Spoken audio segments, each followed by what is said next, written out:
live from the Coachella Valley. Time for another hour of the desert scene. Art exhibitions to modernism, music festivals to live theater, big screen, little screen, and very little screen. This is the Culture Corner with Bonnie Gilgallon and Brayan Mendoza. Here's Bonnie and Brayan on iHub Radio.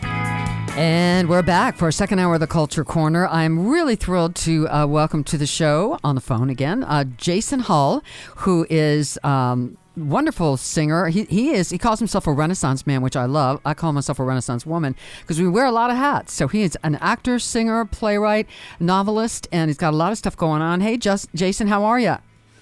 I'm well. Thank you for having me on today. Absolutely. So you've got a lot of stuff going on. So you have your first novel. You're working on the book you're working on now. Is that your second actual book, or is it more than that? It is the second novel, and it will be, as long as things continue moving in the direction that they are, it will be sort of a 15 years later follow-up to the first one. Which I was not initially planning for it to be, but I discovered my characters had more to say. Okay, what was the name of the first one? Remind me. The first one is called Sand Drawings. Okay. Like drawing in the sand. Okay. And it was a project that I began sort of on a lark in 2001. And had no idea that it would take me 15 years before I could literally hold the published copy in my hand. But it is a story of a man who loses his partner, the love of his life, in a tragic happenstance on the night of their 5th anniversary, and goes into a self-imposed isolation for 2 years, and then through a series of synchronicities meets someone who sort of awakens something inside him that he thought had died. Mm-hmm. And then the rest of the book is a will they or won't they? Mm. Will he be able to get past the survivor's guilt and the feelings that he's betraying his deceased partner enough to move on with someone new? And will the someone new find the patience and needed to give him that space, or will he just say, you've got too much emotional baggage, I'm gone? Yeah. Okay. And so it's a continuation of the story of these two in the second book, yes?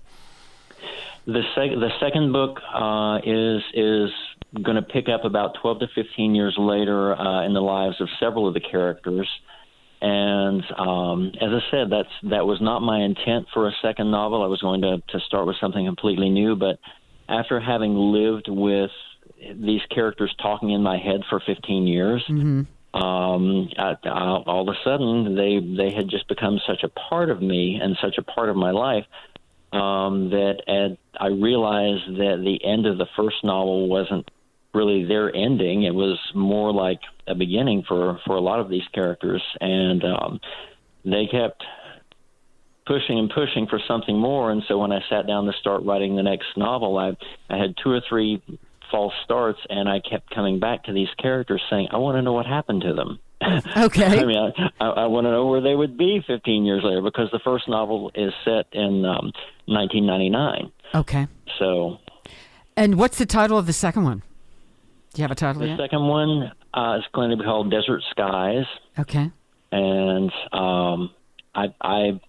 I'm working on it now. I've been working on it since I finished the first one and published it about 3 years ago. I don't know how long it's going to take. When I'm writing a book, I don't put a deadline on myself. Now, when I write for the theater, which I do pretty frequently, I tend to have a deadline that I can work fairly well under deadline pressure.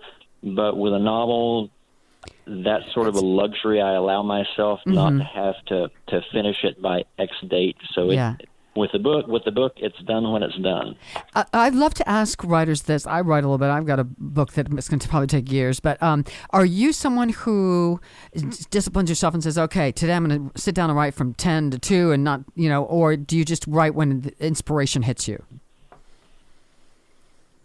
I write more when inspiration hits me. I would love to be able to say, I'm going to sit down and I'm going to turn on my creative switch and let it mm-hmm. flow. Well, for me, creativity doesn't work that way. Okay. On any given day, when I get home from my day job, I empty out my pockets and I find Post-it notes and pieces of envelopes and little bits of paper bags that I've scribbled notes on because, when something comes to me, you grab something and you write it down, you shove it in your pocket, and you think, I'll use that later. But what I can do, because I'm very, very old school, when I write, be it a play or a comedy sketch or work on my book, I write longhand. I have a stack of spiral notebooks on my desk that's so heavy. I'm surprised my desk hasn't collapsed under the weight of them. But what I can do, I can discipline myself to sit down for an hour or two and type up what I've written. And, of course, I edit along the way as I go. Yeah.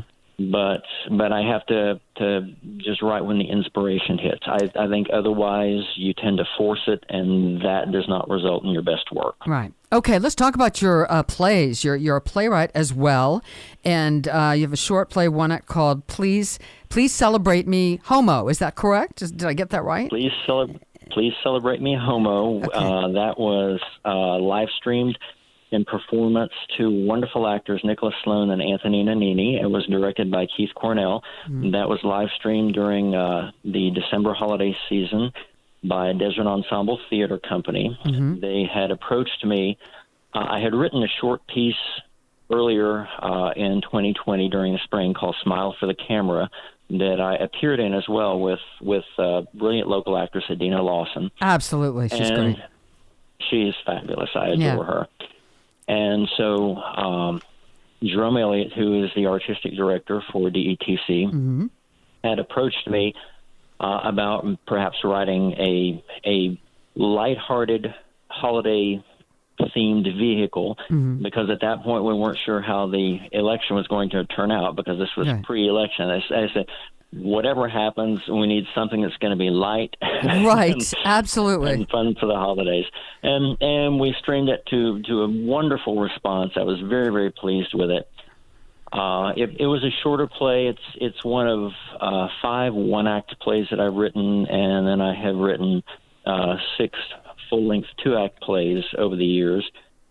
The majority of which, well, actually all 6 of those now. We have performed them with scripted stage to screen, which you've worked with yourself. Great group. They are a terrific, terrific group. And my next play, which is called Inez's Birthday and Then Some, will be part of scripted stage to screen's 2021-22 season. It was supposed to be, we were going to be doing it to close out the 2021 season, which of course didn't happen because of the pandemic. So looking forward to getting that on the stage. It is, at the risk of sounding terribly immodest, it is without a doubt the best thing I've ever written for the stage. And what makes you say that? I saw that, and you said that. I wonder, why do you think that? I'm just curious. I write comedy, and I write comedy very well. There are some things in this life I do not do well. You don't want me on your baseball team. You don't want me to paint your house. But I do write comedy well. A lot of what I write tends to be very broad comedy. I was raised on I Love Lucy and Gilligan's Island, so it's comedy that has a broad appeal. This one, even though it is comedic, it has more heart, I think, than anything I've written before, and it truly has something to say. And I think it will certainly bring laughs from the audience, and I would not be surprised if it brings a tear or two. Okay. And that was not my intention when I set out to write it. It surprised me, but I even had some excellent feedback from the Scripted Stage to Screen Reading Committee. When they read this, a couple of members of the committee got in touch with me, and they said, "We have loved everything you've written, but this tops them all. This is gold." That's great. I was very, very flattered by that. So, all right. So, just want to recap. So that play, Inez's Birthday, and then some, is going to be part of the 2021-2022 Scripted Stage to Screen season. Your first novel, Sand Drawings, people can get it on Amazon, Barnes & Noble, Books A Million, and also the Q Trading Company on Sunny Dunes Road. Is that correct? Correct. And online on Amazon, Barnes and Noble, Books a Million, you can get it in either print or ebook format, because I know there are a lot of e-readers out there with their Kindles and Nooks. Mm-hmm. If you want to pick up a print copy and support a local business at the same time, then I absolutely encourage you to go over to Q Trading on Sunny Dunes. It's a great little shop, and they've been so kind to carry my book. And I usually, if I'm over there and they have some copies in that I haven't signed, they ask me, will you sign a few? That way they can sell it as a signed copy. Great. And now, do you have a website that you want to give out so people can kind of follow along and see what you're doing next? Or not? I have a Facebook page set up for the book, okay, for Sand Drawings. All right. And as things progress with the next novel, I will put updates on there regarding that. And so if you go to Facebook and search Sand Drawings, a novel, all one word, just Sand Drawings, a novel. Okay. And if you scroll down through all of my posts, I give a lot of background as to the characters in the book and the process of writing it, and why certain things are written as they are, why it's set during the time period that it is. Yeah. So there's a lot of insight on there. And Jason is also, we don't have a lot of time left, but he's also a singer. And I've run into him several times back when things were still open at the open mic at Frankie's, and just very talented singer as well. So how would you describe your singing style? I have been told, and it's an accolade I am very grateful to have, I am a troubadour. Mm-hmm. I don't have a big, belty Broadway voice. I have a very soft, quiet voice. I love ballads, and I love songs that tell a story. Mm-hmm. And there was a regular patron at Frankie's, a little French lady named Jacqueline, who I just adored. And she said, "Oh, Jason, you have such a troubadour voice. Do you know what that means, that you are a troubadour?" And so I thought that was adorable. That's great. That is an accolade I will happily wear. Yeah, troubadour. And I love the Renaissance man. Same thing. I'm a singer, an actor, a radio host. I do voiceovers. I write theater reviews. I work in a book. So I love being a Renaissance person. I mean, sometimes you got to juggle the hats, and sometimes it's challenging to do that. And you're in the middle of having one hat on, and you kind of wish you could work on another hat, but I think it keeps life interesting. Absolutely. Don't you? It does. I've always said if I ever want to run away and join the circus, I will be a smash as the guy who spins 10 plates on the end of sticks at one time, because I've done it my whole life. Yeah. So Desert Skies. So if you, in a perfect world, when do you hope? When do you hope that might come out? I know you don't rush yourself, but when do you hope the new book will come out? Well, the first one took me 15 years from start to finish, so I don't think this one would take that long. I was going to say, if I can improve significantly on that and cut that down to maybe like 5 years, that would be great. And I'm already 3 years into writing it, so. All right. Well, Jason Hull, continued success. Congratulations on the first book, the second book, your plays, and all your singing, your troubadour voice, which is great. Thank you so much for joining us. I really appreciate it. My pleasure. It's been a delight. All right. Stay safe out there. Keep on writing, and I'm sure we'll hear more from you. All right. We're going to take another break on the Culture Corner. We'll be right back in just a bit.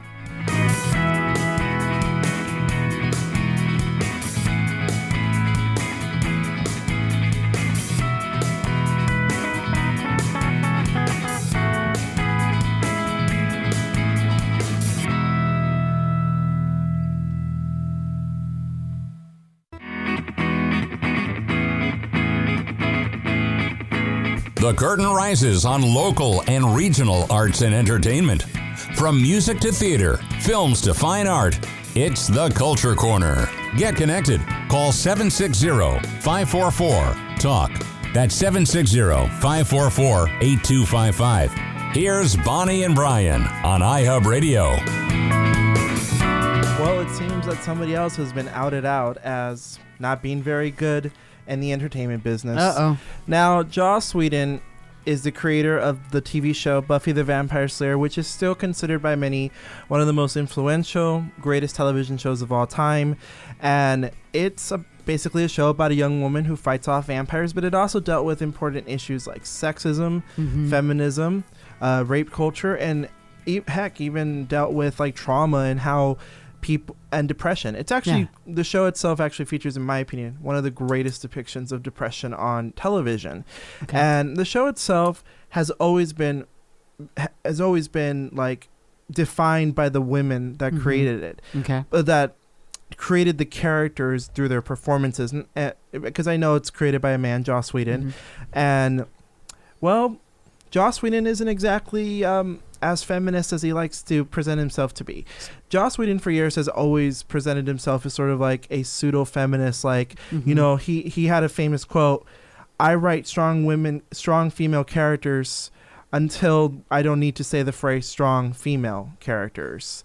All right. And it's kind of like, you know, that hasn't aged as well. But Charisma Carpenter, who played a character named Cordelia Chase on Buffy the Vampire Slayer and its spinoff Angel, actually finally decided after 2 decades to finally stop holding her tongue and actually talk about the bad things he used to do on the set of Buffy. He actually did this thing where he used to blame her for this 4th season of Angel not being as successful as the first 3 seasons because she got pregnant.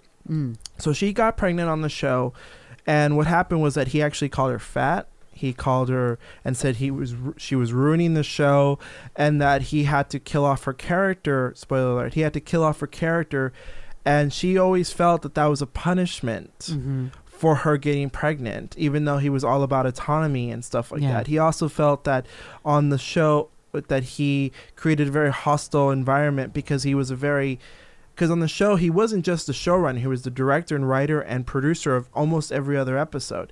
So a lot of her interactions with him were too personal, and she always felt that he was casually cruel to her. Like, he would make comments about, "Oh, you're gaining weight," or "You're not exactly like doing a good job here, you know, you can do better," and but not saying it exactly like that, saying it really cruelly, and just overall being a bully on set. And other people are now corroborating that. Yes, Sarah Michelle Gellar, the star of Buffy the Vampire Slayer, said, "I'm proud of being on Buffy, but I'm not proud to have my name associated with Joss." Michelle Trachtenberg, who played Buffy's sister on the show, who was 13 years old at the time, said that one of the rules was that he was not to be left alone with her. And she was very vague about it and said a lot of things happened on that set that are right now not going to be said, but one day will be. Wow. And that one was very startling to me, because it's like, okay, Now so who made that rule? Whose rule was that? She didn't say anything. She just said there was a rule on set that he was not to be alone with her. And then Emma Caulfield, another character on Buffy, said that it was like that. It was very harsh, and like there was a lot of anger on set.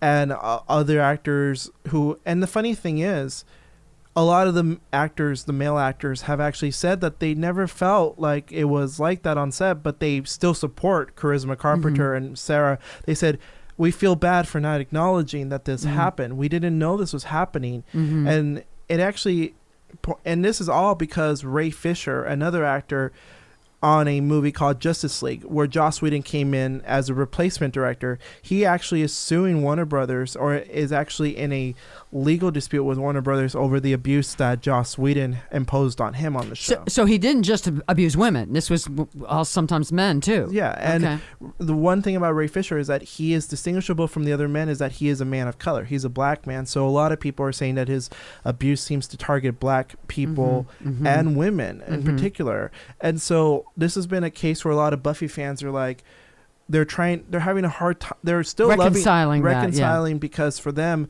Joss Whedon gave them not only Buffy, but Angel, Firefly. And there's even a thing called WhedonCon. Joss Whedon has created an empire out of his name of TV shows that were seemingly progressive for their time and have a lot of great things in it. But now it's starting to really show you that the man who created them was not perfect. And I think a great quote was, Joss Whedon made art that made it to where I don't need him anymore. Like he made the type of art that helped me fight against people like him. And I think that's powerful, if you look at it that way. But I think it's important to support these actresses. And that includes if you're on Twitter, send a hashtag. I stand with Charisma Carpenter and stuff like that. But Now, there is some legal action in the works right now? I think only with the Ray Fisher situation, because with the Buffy cast, it's 20 years ago. It was a long time ago, yeah. And I think it's time for us to kind of, this is a lesson I want to tell everybody. When you watch interviews and they talk about a certain person, Charisma Carpenter always dropped hints saying that she didn't like the way her character died on the show. If you start noticing actors. There's usually something behind that, yeah. Like if an actor doesn't feel right about answering a question, or they're hesitant to come back to a show, keep an eye out. There's a reason, Keep an eye out, because it actually turns out that sometimes they can't say something legally yet, but down the road, keep an eye out for it. All right. Okay, we're going to be back with more, and we're going to be welcomed by Andy Cahan, who just wrote a book, The Most Famous Musician You've Never Heard Of. We'll talk to him in just a bit on the Culture Corner.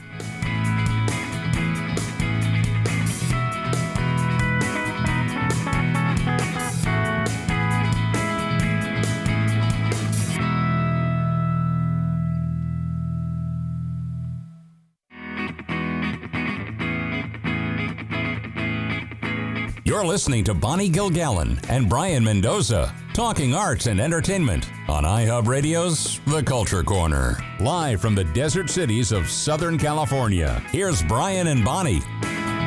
And we are back on The Culture Corner. We're now joined by Andy Cahan. I'm going to make sure I'm saying that right, who has a book out called The Most Famous Musician You've Never Heard Of. He's a local musician and keyboardist and has worked with amazing people. Jimi Hendrix, Ringo, Starr, the Turtles. Hey, Andy, how you doing? I'm doing terrific, Bonnie. So very happy to be here on your show. Excellent. So tell us, gosh, there's so much to say. So did you know that this was going to be the title of the book right away as soon as you started writing it? Well, back in 1997, I was on a internet television show with Solar Dad O'Brien. Yes, I remember her. It was on MSNBC. It was called The Site, and it was all about the internet and all about, back in 1997. So I had a demo doctor website. So she had me on her show, and she asked me, how do you want me to introduce you? So I said, well, you can introduce me as the most famous musician you never heard of. Okay. And that's how that got started. All right, so let's go back to the beginning. So where are you from originally, and did you start, were you in music, started performing very young? Well, my dad taught me how to play the piano when I was 10 years old. Okay. And I learned how to play the Snake Charmer song with both hands playing rhythm and lead. And it was just like one lesson. And he wasn't even a musician. It was just like a hobby. But that was my first introduction to playing piano. But I always loved classical music.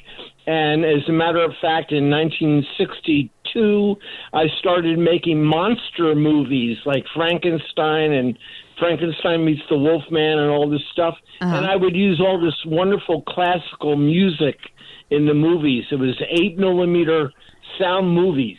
Wow. Back then. Yeah, it was pretty cool. Now, so you were born in New Rochelle, New York. So what was your first straight out playing music gig? Well, that was during the time the Beatles came out on Ed Sullivan. I started a surf band back in New York, and we did surf music, and we were called the Jaguars.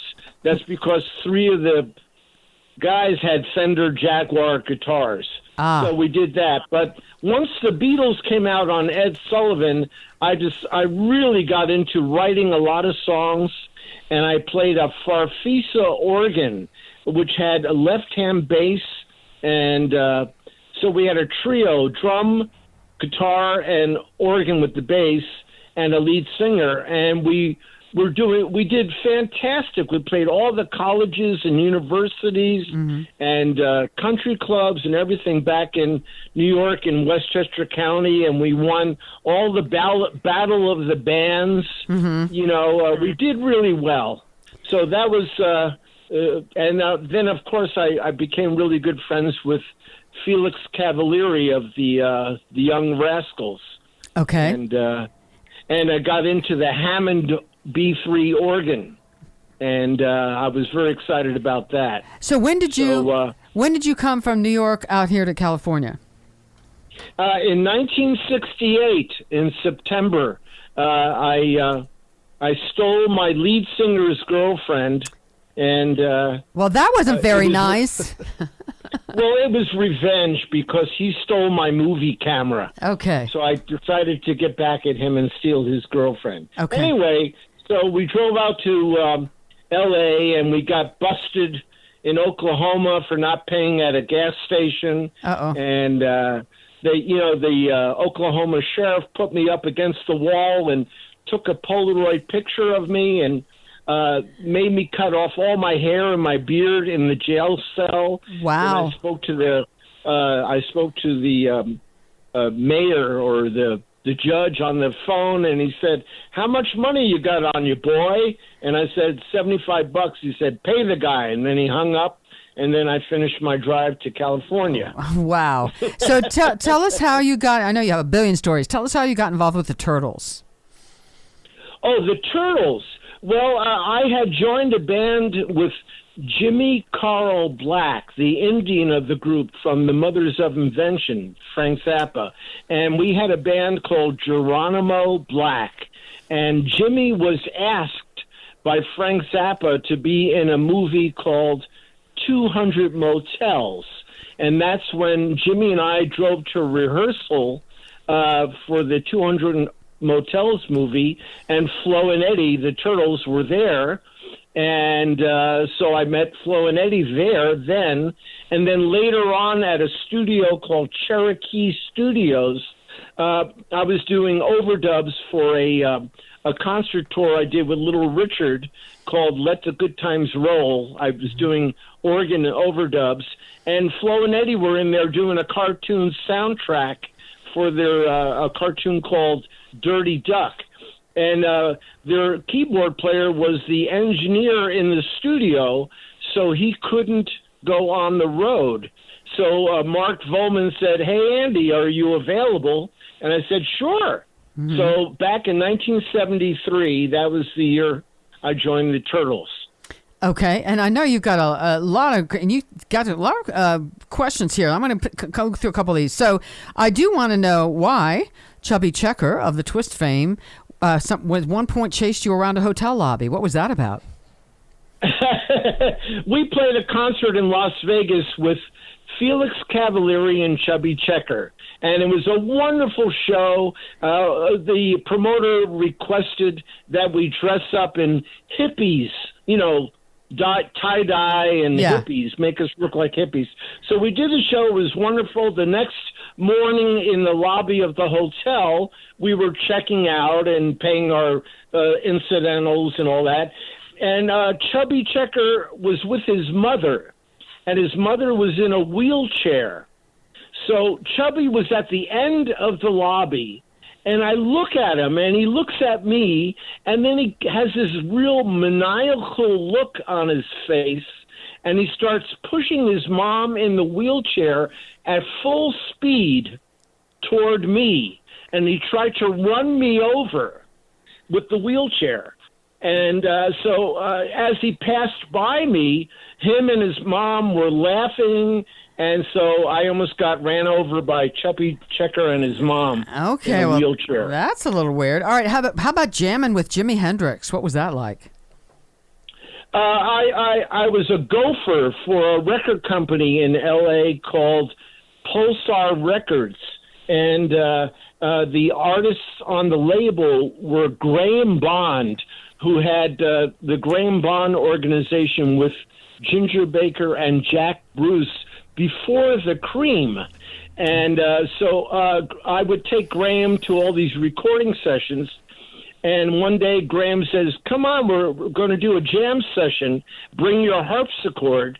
So I picked Graham and his wife up, and we went to the studio, and I was setting up my harpsichord, and there was Lowell George from Little Feat playing the flute, and Jack Cassidy from the Jefferson Airplane was on the bass, and Mitch Mitchell was on the drums, and Graham Bond was on the organ, and I was setting up the harpsichord, and I felt a weird feeling behind me.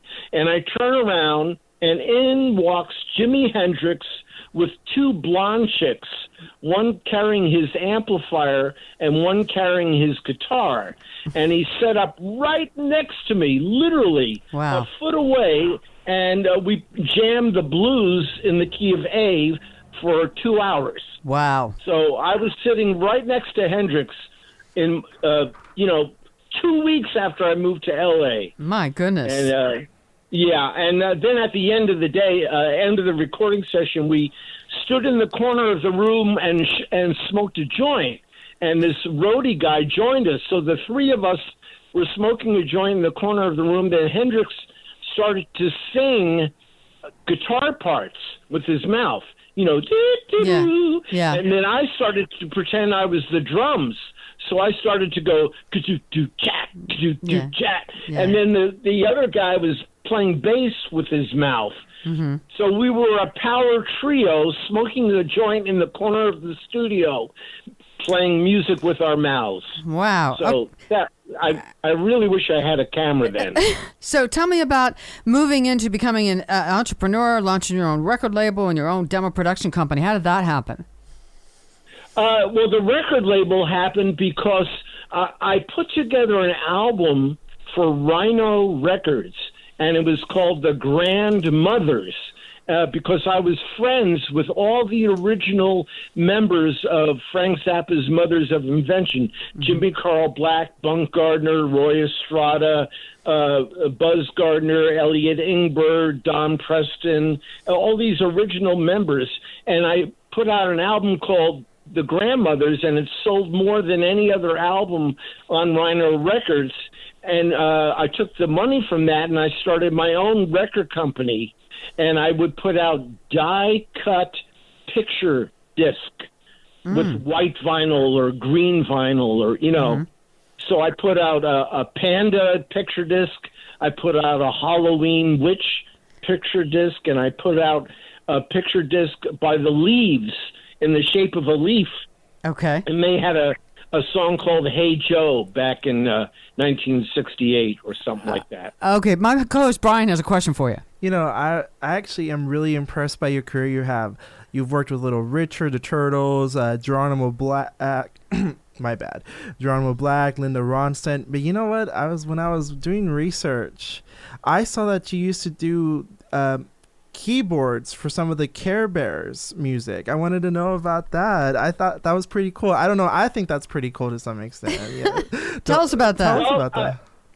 Yes, Mark Volman and Howard Kalin, Flo and Eddie, the Turtles, the three of us used to hang out in their office and smoke a gigantic cigar joint and play Casio keyboards, and just jam. And so Kids Stuff Records hired Mark and Howard to do Strawberry Shortcake, the Care Bears, and G.I. Joe.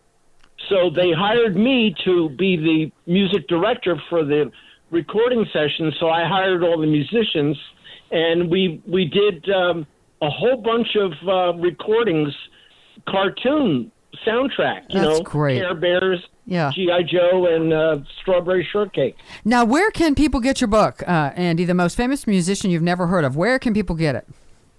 Well, it's on Amazon.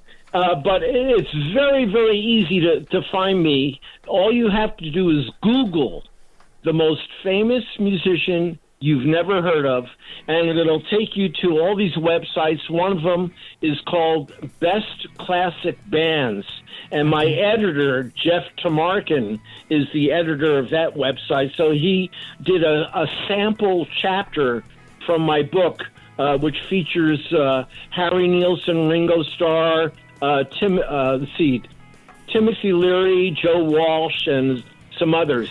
All right. And check it out. Check out the book, The Most Famous Musician You've Never Heard of, Andy Cahan, spelled C-A-H-A-N. I know we can have you on again 6 times to tell stories. Thank you so much for being here. Continued success with your book and everything.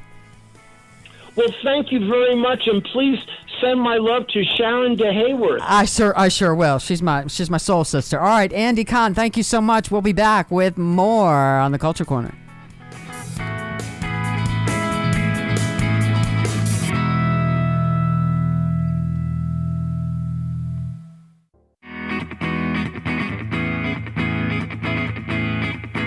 You're listening to Bonnie Gilgallon and Brayan Mendoza, talking arts and entertainment on iHub Radio's The Culture Corner. Here are Bonnie and Brayan.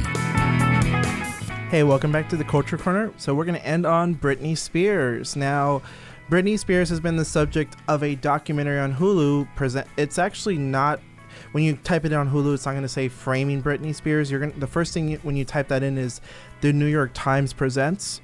That's actually where it's at. New York Times Presents on Hulu, and the 6th episode is Framing Britney Spears. Now, and is this new? It just came out recently? Yes, okay. It just came out pretty recently, and I think it's a wonderful documentary. I think it's a really good piece about the Free Britney movement, which is, again, a movement to liberate Britney from her conservatorship from her father, who the documentary made very clear has never had much of a presence in her career, except recently when to take over stuff. And this happened, and she's been under this thing since 2008.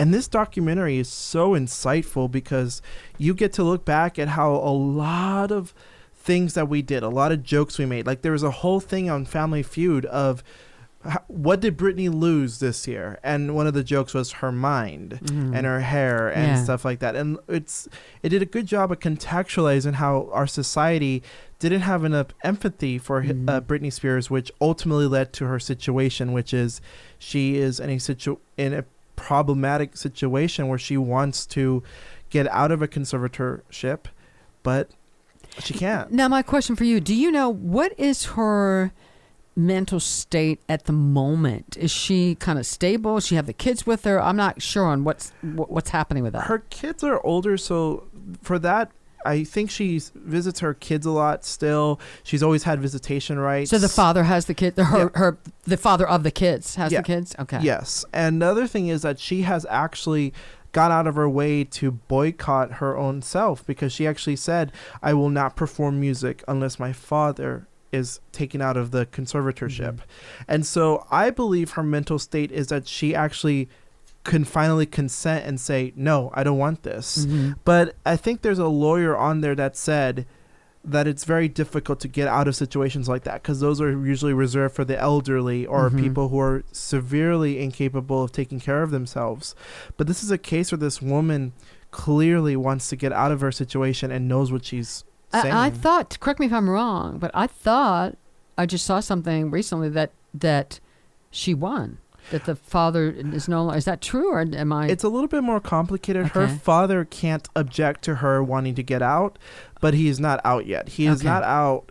There is a possibility of him being out, but he is actually he has to share the role of her conservator with a bank, the bank that she wanted to have. She doesn't want to get out of it. She just doesn't want her father in charge of it. She wants a bank to be in charge of it. So is this the kind of thing where she has to document, like get doctors or something to prove that she's stable and can take care of her own affairs? I believe so. It's actually like one of those things where, like, I don't know much about how to get out of a conservatorship. The fact is that it's so difficult to do so, because the fact is, once you're in it, and they prove you that you need to be in it, it's very hard to get out of it. It's kind of like if you go to a mental hospital and you're checked in involuntarily, it's very hard to get out of that, you know? And the fact that she even thought she needed it at first, that doesn't set a good case for her. So in the beginning, she agreed to this at some point? She agreed to it. She agreed to it, but she didn't want her father to do it. And she had a lawyer. And in the documentary, they made it clear, the lawyer said, the lawyer had been told that there was a document that proved that Britney wasn't stable, but he was never shown this document, so he was fired from the case. Because not from Britney, he was actually fired by the judge. The judge said, we're going to have to get her a different lawyer because we don't trust her judgment. And it actually, and he actually said that in his interactions with her, that he felt that she was stable enough to make decisions and that she was smart enough to realize that she needs help, but that she didn't, but she was smart enough to, but she was also aware enough to know what kind of help she needed. And the documentary shows that she wasn't really, she dropped hints here and there that she didn't want to be under the control of her father in that sense. So her father has to share the role with the bank, but that the battle is still drawing itself out. Let's talk about Justin Timberlake has come out and apologized, and then the Diane Sawyer stuff. Talk a little bit about that. So in looking at the documentary, it kind of recontextualizes a lot of the media coverage. It even gave a really good the background to that famous photo of her being bald with the umbrella, showing that the guy was on there saying that he did instigate her, that he did go out of his way to instigate her.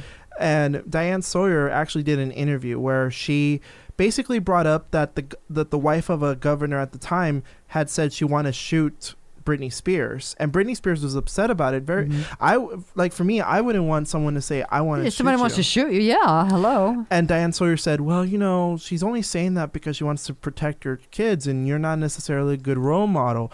And a lot of Britney Spears fans were mad at that interview. And in hindsight, Diane Sawyer shouldn't be saying stuff like that. And it's like one of those things where, like, when you're an interviewer, I think one of the things that we do well is that we don't bring up the bad, and I think when you interview people, you try to you don't want to ambush them. You try to be empathetic. Even if they do something wrong, you still try to see it from their point of view. Like Britney Spears had gone through a lot of mental anguish, like being chased around by the paparazzi. That will ruin your mental health. I'm sure that'll get to. Talk about Justin Timberlake, because they had an intense relationship for a while there. And Justin Timberlake, that situation was bad because in the documentary they showed that he would go around acting like a jock, saying stuff like, I F Britney, when he got interviewed, because Britney tried to really say, like, I was a virgin and all that, and that was something personal to her, and he basically made jokes, and he did a whole music video where he paints a Britney Spears as a cheater. He even has a stunt double with blonde long hair like she does, doing stuff.